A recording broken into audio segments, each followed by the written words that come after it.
పవన్ కళ్యాణ్ ఇప్పుడు మంత్రి అయిన తర్వాత మళ్ళీ కూడా వచ్చింది కదా, ఏది ఆక్వా పరిశ్రమకి పైపులు వేయలేదు, లేకపోతే ఇంకోటి వేయలేదు అన్నటువంటి.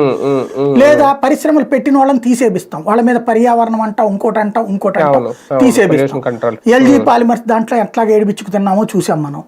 అట్లాగే ఏదేదో నాగార్జున వాడు అక్కడ థర్మల్ ఫ్యాక్టరీ పెడతానంటే శ్రీకాకుళంలో తన్ని తరిమేసి.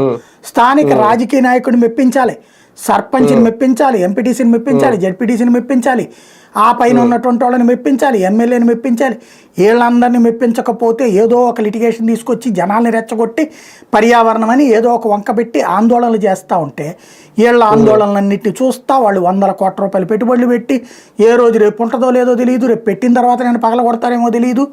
ఇలాంటి పరిస్థితులు ఎట్టొస్తాడు?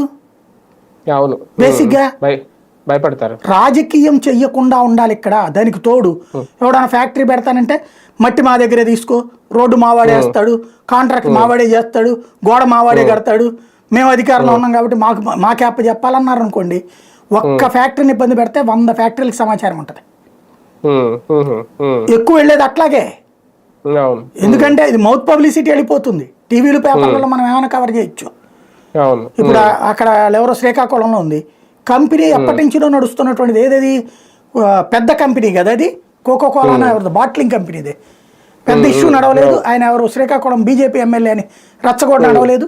ఉద్యోగాలు మా వాళ్ళని పెట్టుకోండి కొంతమందిని అంటే ఉన్నోళ్ళని తీసేయండి, ఉన్నోళ్ళని తీసేసేయండి, మా వాళ్ళని పెట్టండి అంటే ఏమవుతుంది?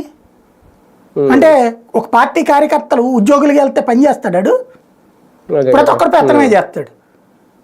అసలు ఎమ్మెల్యే